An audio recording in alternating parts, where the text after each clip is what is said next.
Salut chers amis de notre émission En route avec Dieu. Ça fait un moment qu'on s'est vu sur les antennes de Dieu TV.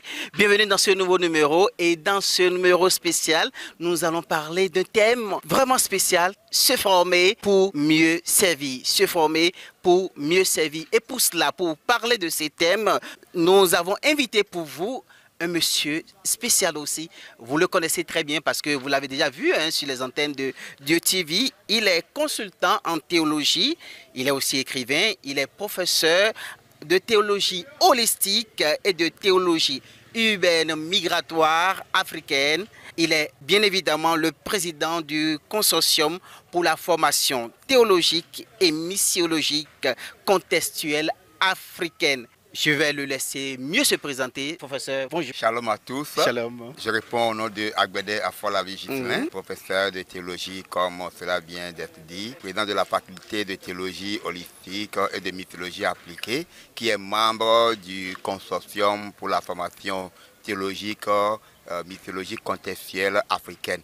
Un consortium qui réunit beaucoup d'institutions théologiques à travers l'Afrique, qui veut offrir l'accréditation et l'homologation des programmes théologiques contextuels dans le contexte africain. Alors le pasteur, il a pris le micro, il est allé en même temps sur l'élément. Alors quand je parle du thème se former pour mieux servir, alors ça vous dit quoi ce thème-là? Ce thème est tellement important par rapport même à la réalité que nous vivons actuellement, où il faut que le serviteur de Dieu soit réellement bien équipé, bien formé pour pouvoir être utile, pour pouvoir donner le maximum afin que l'Église soit en bonne santé spirituelle. Donc il faut des serviteurs en bonne santé spirituelle pour pouvoir conduire des églises en bonne santé spirituelle. Et nous nous engageons dans l'enseignement pour pouvoir réussir une telle mission. Alors c'est un peu comme nous autres, les acteurs des médias, nous avons besoin de se faire former chaque fois. Vous vous rappelez récemment, nous avons fait un événement spécial dimanche des médias. Comment est-ce que vous voyez cet événement qui a été organisé par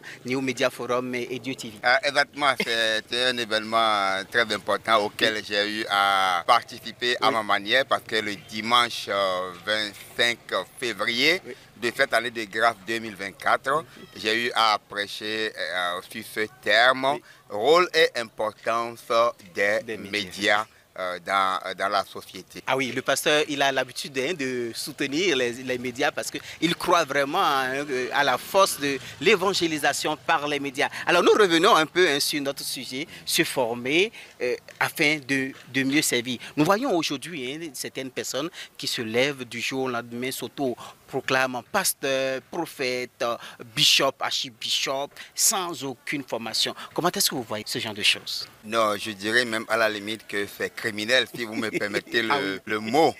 Parce qu'il y a le temps de l'appel, oui, et aussi le temps de la formation. Et quand nous voyons dans toute l'histoire biblique, depuis le commencement jusqu'à la fin, tous ceux qui ont été appelés ont été d'une manière ou d'une autre formés par le Seigneur, formés par le système de formation en cours, en leur temps, avant d'être réellement avant d'être aptes pour le ministère, pour l'œuvre auquel le Seigneur les a appelés. Oui, même le Seigneur Jésus-Christ, avant de commencer le ministère, il a été dans le désert pendant 40 jours, c'est bien ça. Bon, voilà.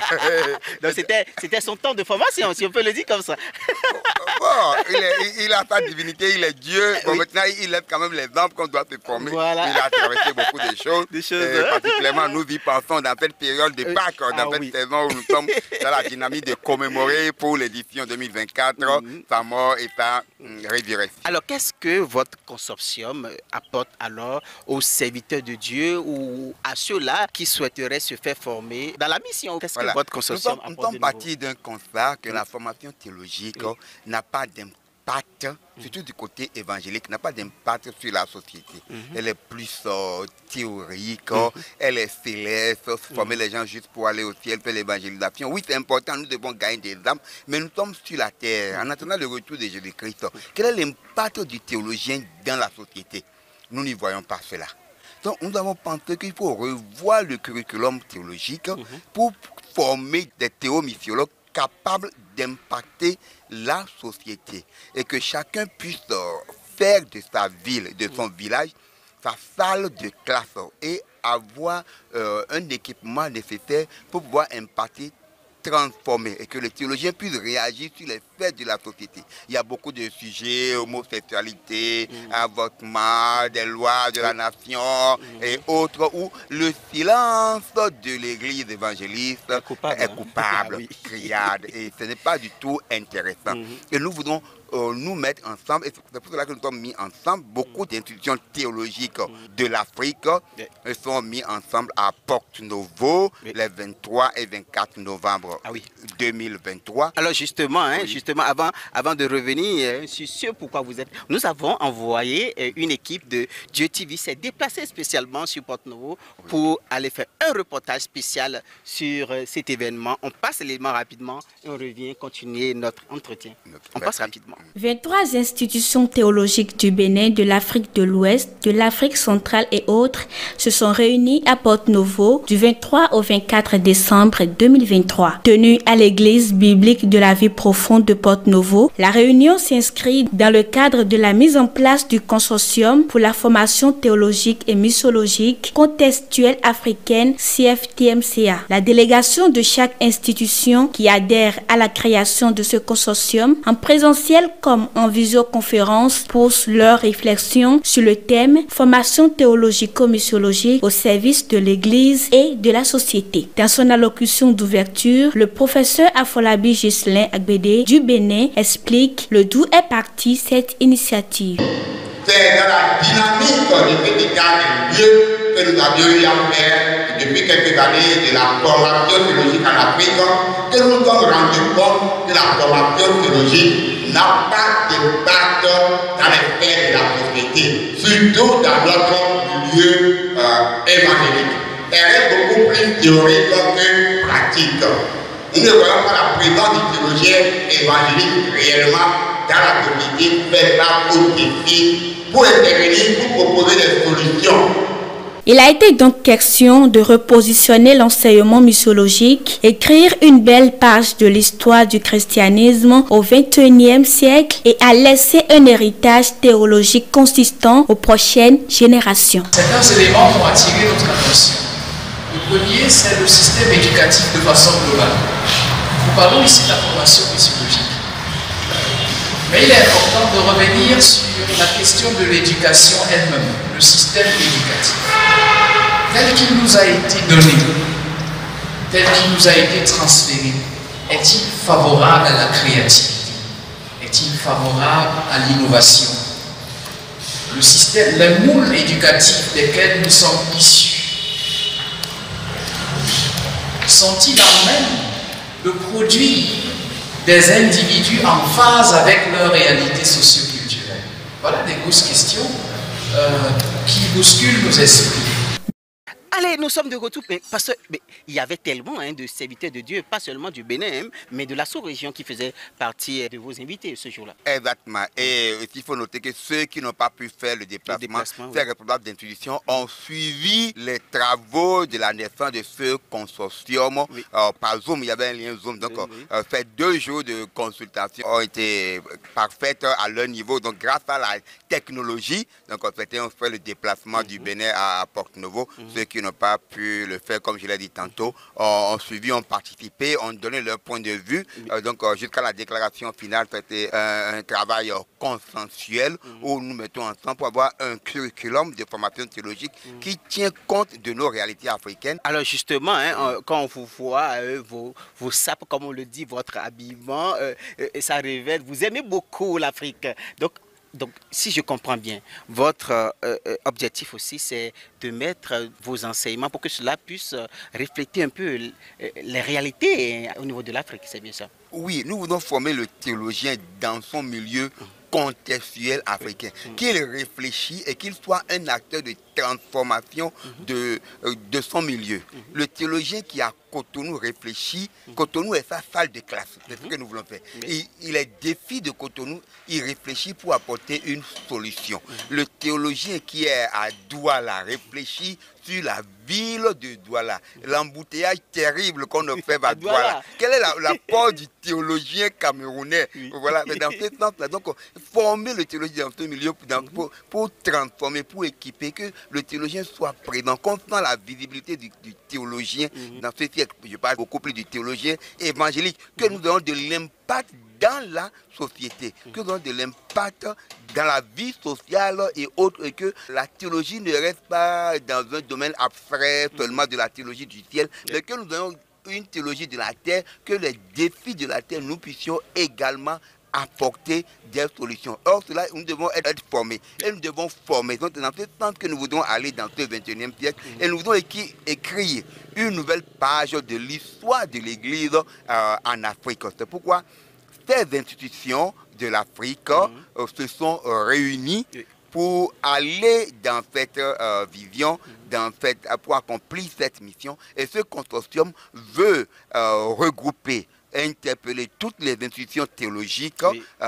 particulièrement d'Afrique, qui ne sont dans aucun autre regroupement pour l'accréditation, pour l'homologation, de bien vouloir se joindre à nous. Justement, concernant l'accréditation, parfois, certaines personnes, certains serviteurs de Dieu se lèvent, aussi certaines personnes se lèvent pour aller s'inscrire dans n'importe quelle institution, pour se faire former, pour avoir une licence, un master ou un doctorat en théologie, sans pour autant chercher à savoir si l'institution en question est accréditée et si les diplômes sont valables. Qu'est-ce que votre consortium apporte à ce genre de choses pour garantir à ce que le diplôme obtenu suite à la formation puisse être reconnu? Le consortium a des commissions techniques. Oui. Et dans cette vision, toute institution qui doit adhérer au consortium doit accepter l'aspect de la formation contextuelle dans notre réalité africaine et faire de la ville la salle de classe.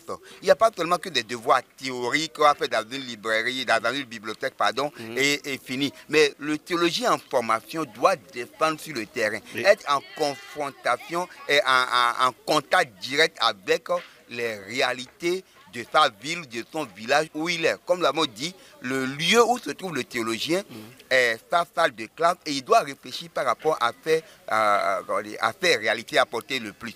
Mais voilà. Maintenant, le programme contextuel au minimum qui est mis en place sera utilisé par chaque école et le consortium y veille. Donc, ce consortium vient dans ce sens pour mettre l'accent sur l'aspect pratique contextuel et permettre à toutes ces institutions d'être reconnues. Donc toute institution qui adhère au consortium est reconnue et est suivie parce qu'il y a des commissions techniques dans le consortium qui vont faire le suivi des activités, des programmes, des curricula qui sont enseignés conformément à la vision, à la mission et au but du consortium pour pouvoir garantir cette accréditation et cette visibilité de la reconnaissance des diplômes théologiques qui seront accordés. D'accord, nous allons suivre la deuxième partie du reportage fait au cours du lancement de ce consortium à Porto-Novo. On suit la deuxième partie, on revient parler des dernières choses avant de conclure cet entretien.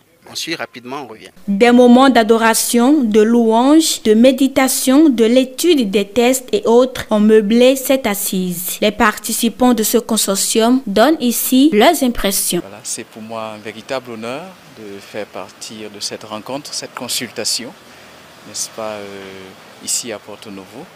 Le but de la consultation étant d'harmoniser l'effort, n'est-ce pas, consenti par les écoles et institutions missionnaires, n'est-ce pas, en Afrique de façon générale avec un focus sur l'Afrique francophone. Ce que la formation théologique donne sur le terrain aujourd'hui montre qu'il y a encore beaucoup de défis à relever. Et ce consortium qui permet à toutes les 22 institutions qui sont ici présentes va permettre de mettre en place sur plateforme qui permettront de former des pasteurs dans un contexte africain et les équiper dans ce contexte-là et qui est très capital pour que l'Église en Afrique puisse avoir une renaissance, un réveil pour pouvoir voir les élites dans l'Église aussi changer pour impacter le pays, nos pays africains.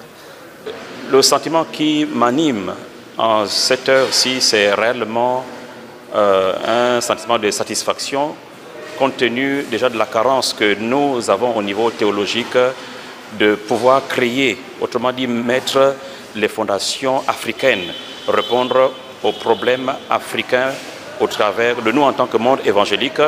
La plupart du temps, nous avons fait donc un certain copier-coller. Nous apprenons, nous écoutons, nous voyons au travers des livres de ce que l'Occident, la plupart du temps, nous a proposé. Et on a suivi ça comme ça. Mais aujourd'hui, remettre, je préfère dire remettre, peut-être pas dans la totalité, cette démarche en cause pour revoir les fondations africaines, je pense que pour moi, c'est la raison véritable d'être ici. Si des écoles de théologie se rassemblent pour créer un consortium pour voir comment aller plus vite et former plus de gens, ça c'est une bonne chose. Surtout qu'il y a des questions auxquelles nous faisons face aujourd'hui au Bénin et en Afrique en général, ou des défis et qui interpellent la théologie. Donc ça c'est très bien que les théologiens nous venons ensemble et qu'on réfléchisse sur comment faire pour mieux servir le peuple. Donc c'est pour ça que je suis vraiment content. Un bureau a été donc mis en place afin de travailler à atteindre les objectifs fixés lors de la création de ce consortium. Il faut également noter qu'une lecture de déclaration finale et signature de l'acte fondateur du CFTMCA a marqué la fin de ce consortium. Allez, nous sommes de retour sur cette émission. Comme vous le savez, vous l'avez constaté, nous sommes au beau milieu de la voie. Nous sommes en route pour vous. On est en route avec Dieu. Et il y a du bruit, il y a des gens qui passent.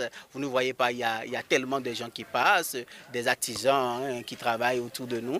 Voilà, pasteur, nous sommes de retour. Nous allons achever cet entretien. Si vous avez un mot, vous avez un message, un appel à lancer à ceux-là, de ces serviteurs de Dieu qui ont en tête, sinon qui veulent se faire former, quel est cet appel ou bien ce message-là que vous avez à leur adresser? Permettez que je lance d'abord le premier message aux institutions de formation théologique, oui, à bien vouloir rejoindre notre consortium.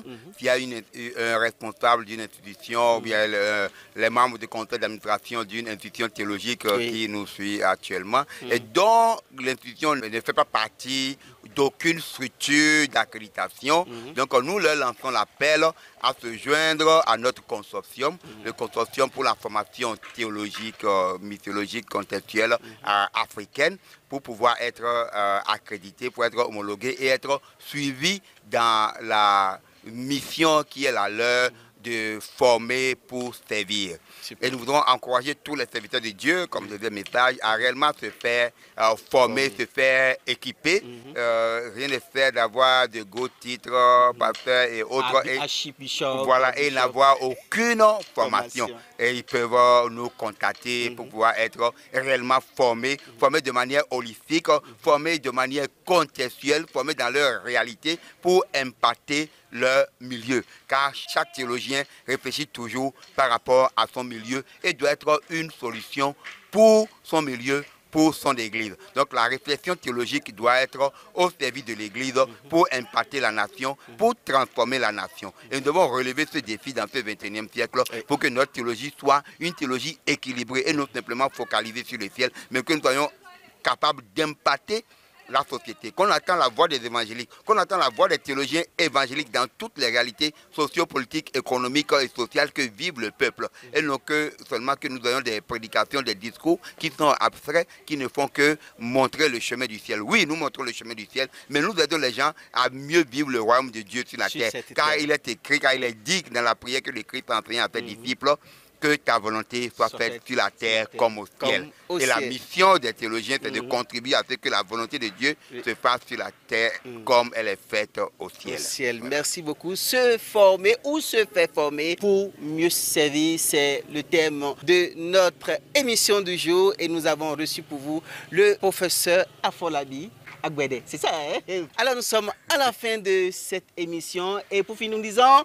En route avec Dieu. Bye bye. Shalom. Shalom.